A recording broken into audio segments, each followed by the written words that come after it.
So, good morning po sa ating lahat mga ma'am sir. Dito tayo sa Tarlac pa rin. Tarlac City. Titignan natin to 1,000 square meter. May malit na bahay. May mga fruit bearing, mango. Yan. So, ito along Barangay Road. Malapit siya sa school, Barangay Hall, tapos church. Yan. So, from highway to, wala pang ano to, mga 2 to 3 minutes nasa highway ka na. Meron siyang malit na store. Siguro ang frontage nito mga ma'am sir, mga 25. 25 hanggang dyan nakabakod po to. Tapos doon nakabakod na rin. Tapos yun ang bahay nila. Itong bahay na to, tatanggalin daw po. So pwede tayong maglagay ng bahay ulit dito. O kaya gawing parkingan.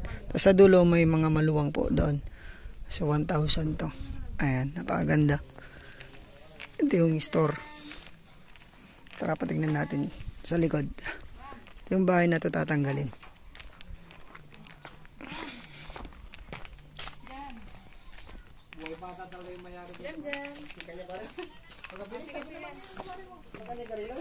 Ito yung bahay, pasukin po natin mamaya. Tingnan ko lang yung sa likod. Ito, boundary. Tingnan ko lang po sa likod. Makita niya. Kabakod na rin sa likod. Cyclone sa kaliwa. Hollow blocks na. Maluwang po dito sa likod. Ayun, boundary. May mangga.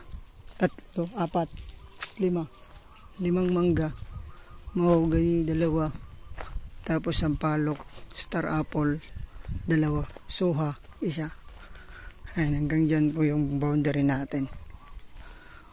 Maluwang pa po dito sa likod. Kahit isang bahay pwede. Tapos pwede kang magtanim po ng gulay dito sa likod. Ayan po. Luwang po. Maluwang yung frontage niya.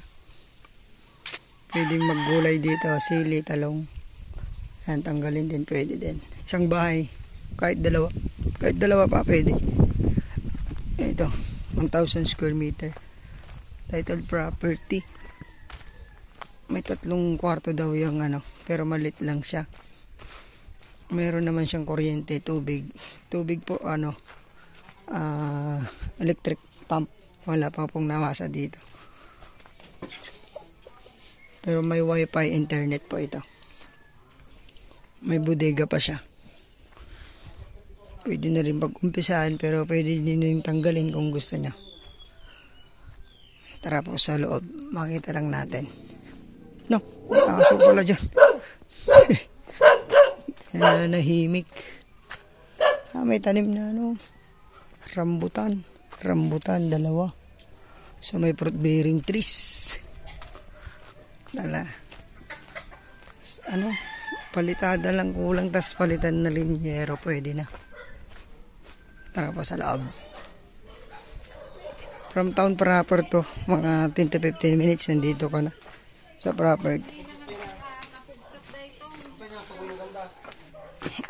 Ate,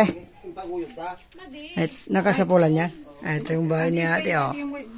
Simple pero ang ganda. Dito kanan. Pwede pasukin? Pasukin natin, pwede. Ay, gamit. Oh, pakita lang, maluwang din pala, ano? Maluwang din pala. Sige, hanapin mo ate, hanggang dito pa ako. Para ma-explain ko sa inyo. 2 kwarto. Ting bubida.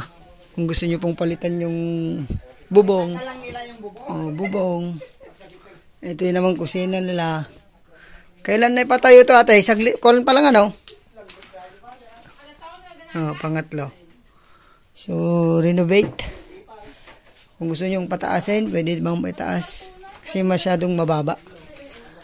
Mababa yung ano, yung yero, ano, pang maliliit na ano.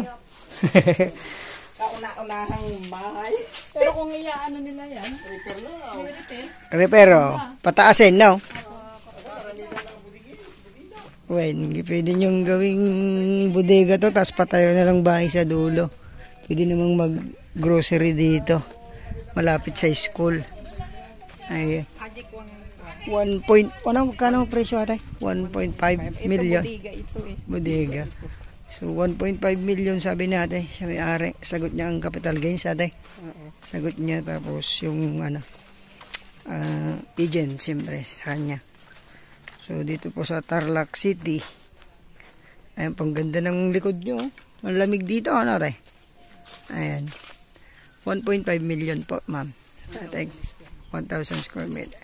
Thank you po, ma'am. God bless po.